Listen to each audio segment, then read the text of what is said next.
Telugu Stories. సమయం ఉదయం 7 గంటలు. లక్ష్మి పాత పెంకుటిల్లు. గోడలు కొంచెం బీటలు వారుంటాయి. ఇంట్లో వస్తువులు తక్కువగా ఉన్నా అన్నీ సర్దిపెట్టి ఉంటాయి. నాన్న ఉన్నప్పుడు ఈ సర్టిఫికెట్లు చూసి ఎంత సంబరపడేవారు. పెద్ద చదువులు చదవాలి అమ్మాయి అని పదే పదే చెప్పేవారు. ఇప్పుడు సర్టిఫికెట్లు ఉన్నాయి కానీ చదివించే నాన్న లేరు. చేతిలో చిల్లి గవ్వలేదు అని అనుకుంటూ ఉండగా రాము లోపలికి చూస్తాడు. లక్ష్మి, ఇంకా కాగితాల ముందే కూర్చున్నావా? తెల్లారి గంట దాటింది. రా, పొలం వైపు వెళ్ళి వద్దాం. ఆ గాలి తగిలితే అయినా నీ బుర్రలోకి ఏదైనా కొత్త ఆలోచన వస్తుంది. పొలం చూస్తే ఇంకా బాధేస్తుంది రాము. అంతా ఎండిపోయింది. దాన్ని చూస్తుంటే నా బతుకులాగే అనిపిస్తుంది. అలా అనుకు లక్ష్మి, మన చేతుల్లో ఏం లేదు కానీ ఆ రాజయ్య దగ్గరికి వెళ్దాం పదా. ఆయనకు భూమి పిచ్చి. ఎలాగోలా బతిమాలి మన పొలం ఆయనకు అమ్మేద్దాం. ఆ డబ్బుతో నువ్వు హాయిగా సిటీకి వెళ్ళి చదువుకోవచ్చు. అమ్మక తప్పదు రాము, కానీ అది మా నాన్నన గుర్తు. ఆ నేల మీద మా నాన్న చెమట చుక్కలున్నాయి. బాధపడుకో. నువ్వు పెద్ద చదువు చదివే ఆఫీసర్వి అయితే మీ నాన్న ఆత్మ సంతోషిస్తుంది. పద, ముహూర్తం బాగుందా, ఇప్పుడే వెళ్ళి ఆ రాజయ్యని కలుద్దాం. లక్ష్మి కళ్ళు తుడుచుకుని ఫైలు చంకన పెట్టుకుని రాము వెంట నడుస్తుంది. ఊరి చివరున్న రాజయ్య పెద్ద బంగ్లా. ఇంటి ముందు పెద్ద గేటు. లోపల కుర్చీలో రాజయ్య గారు గర్వంగా కూర్చుని కాఫీ తాగుతుంటారు. పక్కన ఒక పనివాడు విసనకర్రతో విసురుతుంటాడు. ఎవరో వస్తున్నారు చూడరా. పొద్దున్నే ఎవరో అడుక్కోవడానికి వచ్చినట్టున్నారు. అయ్యా, మన ఊరు లక్ష్మీ రాము వస్తున్నారు. దండాలంటి రాజయ్య గారు, బాగున్నారా? ఏం పని పడింది నా దగ్గర? అయ్యా, నా పేరు లక్ష్మి. నేను డిగ్రీ పూర్తి చేశాను. పై చదువులకు వెళ్ళాలని ఆశగా ఉంది, కానీ ఇంట్లో పైసా లేదు. మాకున్న ఆ 1 ఎకరం పొలం మీరు తీసుకుంటే నాకు చదువుకు సాయం అవుతుంది. చదువుల తల్ల. అమ్మా లక్ష్మి, ఆ పొలం ఎక్కడుందో తెలుసా? ఊరి చివర కొండ పక్కన. గడ్డి పరక కూడా మొలవని చవిటి నేలది. అదమ్ముతానని నా దగ్గరకు వచ్చావా? అయ్యా, అది మా నాన్న సంపాదించిన నేల. కొంచెం మనసు పెట్టి చూస్తే. అనాథ పిల్లకు అహంకారం ఎక్కువైంది. దిక్కుముక్కు లేని దానివి నీకు చదువెందుకు? ఇంట్లో కూర్చుని కూలి పనులకు పోక ఆ పనికిరాని మట్టిని పట్టుకుని నా దగ్గరికి వ్యాపారానికి వచ్చావా? అది భూమి కాదు, రాళ్ల కుప్ప. దానికి చిల్లి గవ్వ కూడా ఇవ్వను. పో, ఇక్కడి నుంచి వెళ్ళిపో. అయ్యా, అంత మాట అనకండి. నువ్వు నోరు మూయి రాము. అనాథలు, పేదవాళ్లు అంతా కలిసి నా గడప తొక్కుతున్నారు. పనివాడా, వీళ్లను బయటికి పంపించు అని అంటాడు. లక్ష్మి కళ్ళల్లో నీళ్లు తిరుగుతాయి. ఆ అవమానాన్ని తట్టుకోలేక ఫైలు గట్టిగా పట్టుకుని అక్కడి నుంచి వేగంగా నడిచి వెళ్ళిపోతుంది. అలా పొలంలో రాళ్లు తీసి ఊరి చివర ఎండిపోయిన చేన చెరువు దగ్గర లక్ష్మి, రాము అక్కడ కూర్చుని ఆలోచిస్తుంటారు. రాము చూడు, ఈ మట్టి పైన ఎండిపోయిన లోపల ఇంకా తడి ఉంది. ఇది మామూలు మట్టి కాదు, ఎన్నో ఏళ్ల నుంచి పేరుకుపోయిన ఒండ్రు మట్టి. అవును లక్ష్మి, కానీ చెరువు ఎండిపోయింది కదా, ఈ మట్టితో మనకేం పని? ఇదే మన పొలానికి బలం రాము. మనం చదువుకున్నప్పుడు విన్నాం కదా, ఒండ్రు మట్టిలో పోషకాలు ఎక్కువ ఉంటాయని. మన పొలం ఎర్ర నేల, దానికి ఈ నల్ల మట్టి తోడైతే ప్రాణం వస్తుంది. కానీ మట్టిని అక్కడికి తీసుకెళ్ళడం మన ఇద్దరి వల్ల అవుతుందా? గంపలతో మోయాలంటే నెలలు పడుతుంది. ఒక్కరం చేస్తే నెలలు పడుతుంది, అందరం చేస్తే రోజుల్లో అయిపోతుంది. ఊరి జనాన్ని ఒప్పించాలి. జనం ఎందుకు వింటారు? వాళ్ళ పనులు వాళ్ళకుంటాయి కదా. చెరువు పూడిక తీస్తే ఊరికి నీళ్లు నిలుస్తాయి. ఆ మట్టి పొలాలకు వేస్తే పంటలు పండుతాయి. ఇది అందరి లాభం కోసం చేసే పని. పద, తాతయ్య దగ్గరికి వెళ్దాం అని అంటుంది. అలా ఊరు మధ్యలో ఉన్న పెద్ద మర్రి చెట్టు కింద రచ్చబండ. ఊరు పెద్దలు, జనం కూర్చుని ఉంటారు. ఏమా లక్ష్మి, ఏంటి విశేషం? ఏదో గట్టి పట్టుదలతో ఉన్నట్టున్నావు. తాతయ్య, మన ఊరి చెరువు నిండి ఎన్నేళ్లైంది. పూడిక పేరుకుపోయి నీరు నిలవటం లేదు. అందుకే మన పొలాలన్నీ ఎండిపోతున్నాయి. నేను ఒక పని మొదలు పెడుతున్నాను. ఏం చేస్తావు తల్లి? వానదేవుడు కర్మించకపోతే మనమేం చేస్తాం? వాన కోసం ఎదురుచూడటం కాదు తాతయ్య, వచ్చే వాన చుక్కను పట్టుకోవాలి. నేను నా పొలానికి ఆ చెరువు మట్టిని తోలుకుంటున్నాను. మీరు కూడా మీ పొలాలకు ఆ మట్టిని తీసుకెళ్ళండి. అటు చెరువు లోతవుతుంది, ఇటు మన పొలాలకు బలం వస్తుంది. కానీ దానికి కూలీలు కావాలి కదా. నేను కూలీని కాదు, ఈ ఊరి బిడ్డను. నా పొలం కోసం నేను కష్టపడతాను.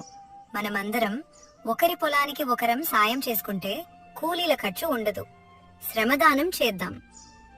చెప్పేది నిజం. రాజయ్య లాంటి వాళ్ళు మనల్ని పట్టించుకోరు. మన కష్టమే మనకు తోడు. రేపు పొద్దున్నే నేను కూడా గంప పట్టుకుని వస్తాను అని అంటాడు. పొలంలో ఉదయం నుంచి సాయంత్రం దాకా జనం కష్టపడుతుంటారు. అబ్బో, ఈ మట్టి వేస్తుంటేనే పొలం రంగు మారుతోంది లక్ష్మి. అవును రాము, ఇప్పుడు పొలం చుట్టూ చిన్న చిన్న గట్లు కడదాం. వర్షం పడితే ఆ నీరు బయటికి వెళ్లకుండా భూమిలోకి ఇంకాలి. దీన్నే ఇంకుడు గుంతల పద్ధతి అంటారు. అని లక్ష్మి స్వయంగా పార పట్టుకుని గట్లు తవ్వుతుంటుంది. చేతులు కాయలు కాసిన ఆమె ముఖంలో అలసట ఉండదు. లక్ష్మి, నువ్వు ఆడపిల్లవి, ఇంత కష్టం అవసరమా తల్లి? ఏదో ఒక మంచి సంబంధం చూసి పెళ్లి చేసుకుంటే హాయిగా ఉండొచ్చు కదా. పెళ్లి చేసుకుంటే ఒకరి మీద ఆధారపడతాను పిన్ని. అదే ఈ నేలను నమ్ముకుంటే 10 మందికి అన్నం పెట్టే స్థాయికి ఎదుగుతాను. నా చదువు నాకు నేర్పింది ఇదే అని అంటుంది. అలా సాయంత్రం సూర్యుడు అస్తమిస్తుంటే లక్ష్మి పొలం కొత్తగా తయారైనట్టు కనిపిస్తుంది. ఆకాశం మేఘావృతమై ఉంటుంది. ఉరుములు మెరుపులతో పెద్ద వర్షం మొదలవుతుంది. లక్ష్మి, బయటికి రా, వాన, పెద్ద వాన పడుతోంది. నాన్న చూడు, నీలమ్మ దాహం తీరుతోంది. మనం తవ్విన గుంతలన్నీ నీటితో నిండుతున్నాయి అని లక్ష్మి పొలం దగ్గరికి పరిగెత్తుకెళ్తుంది. నీరు బయటికి పోకుండా గట్లు నిలిపించడం చూసి సంతోషిస్తుంది. రాము, ఈ నీరు మన భూమికి ప్రాణం పోస్తుంది. రేపు పొద్దున్నే మనం విత్తనాలు నాటాలి. నేను దాచిపెట్టిన నాన్న కాలం నాటి స్వదేశీ విత్తనాలు ఉన్నాయి. రాజయ్య గారు తన పొలంలో మందులు వేసి పంట పండిస్తున్నారు. నువ్వేమో ఈ పాత విత్తనాలు అంటున్నావు. వస్తాయా? ప్రకృతిని ప్రకృతితోనే జయించాలి రాము. చూస్తూ ఉండు, ఈ విత్తనాలే మనకు విజయాన్నిస్తాయి అని అంటుంది. ఇంకా రాజయ్య తన మనుషులతో మాట్లాడుతుంటాడు. ఏంటి, ఆ పిల్లకంత ధైర్యమా? ఊరి జనాన్ని తన వైపు తిప్పుకుంటుందా? ఆ పొలంలో పంట పండితే నా పరువు పోతుంది. అయ్యా, ఆ పొలం ఇప్పుడు పచ్చగా కనిపిస్తోంది. విత్తనాలు మొలకెత్తాయి. ఆ మొలకలు ఎదగకూడదు. రాత్రికి రాత్రే ఆ పొలంలోకి పశువులను తోలేయండి. లేదంటే నీళ్లు వెళ్లే దారిని మూసేయండి. ఆ అనాథ పిల్ల కన్నీరు చూడాలి నేను. చిత్తం అయ్యా, ఇప్పుడే వెళ్తాం. అలా రాత్రి సమయం పొలంలో లక్ష్మి, రాము కాపలా ఉంటారు. లక్ష్మి, నువ్వింటికెళ్ళు, నేనిక్కడ ఉంటాను. వద్దు రాము, రాజయ్య ఊరుకోడని నాకు తెలుసు. ఏదో ఒకటి చేస్తాడు. అప్పుడే దూరంగా కొందరు మనుషులు రావడం చూస్తారు. ఎవరది? ఆగండి, నా పొలంలోకి పశువులను వదిలితే ఊరుకోను. ఇది ప్రభుత్వ దారి. పశువులు వెళ్తాయి. నువ్వెవరు ఆపటానికి? దారి కాదిది, నా ప్రాణం. ఒక్క అడుగు ముందుకేసినా ఊరందర్నీ పిలుస్తాను. మీ యజమానికి చెప్పు, కుట్రలతో పంటను ఆపలేరని. లక్ష్మి ధైర్యం చూసి రాజయ్య మనుషులు వెనక్కి వెళ్ళిపోతారు. అలా పంట కోతకొచ్చింది. పొలమంతా బంగారు రంగులో మెరిసిపోతుంటుంది. లక్ష్మి, నీ పట్టుదల గెలిచింది తల్లి. ఇంత బలం ఉన్న గింజను నేను చూడలేదు. ఇదంతా మన దేశవాళీ విత్తనాల గొప్పతనం తాతయ్య. ఎరువులు లేకుండా కేవలం మన కష్టంతో పండిన పంట ఇది.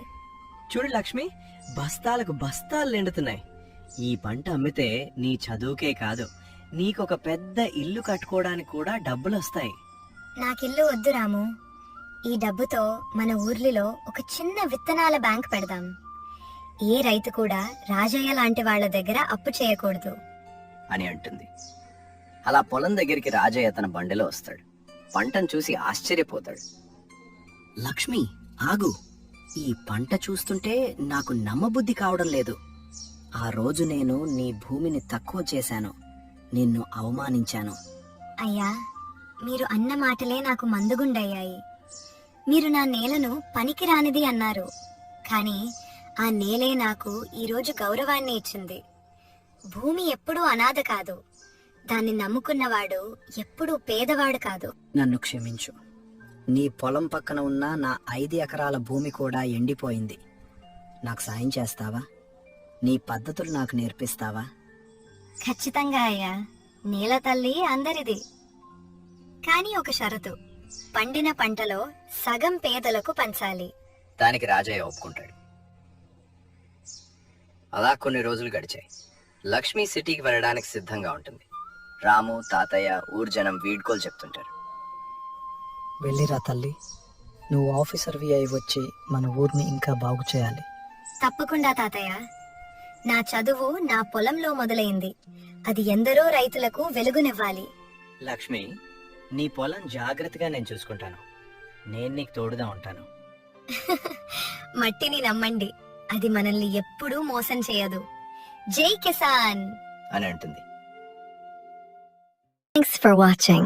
Please do like, share, and subscribe.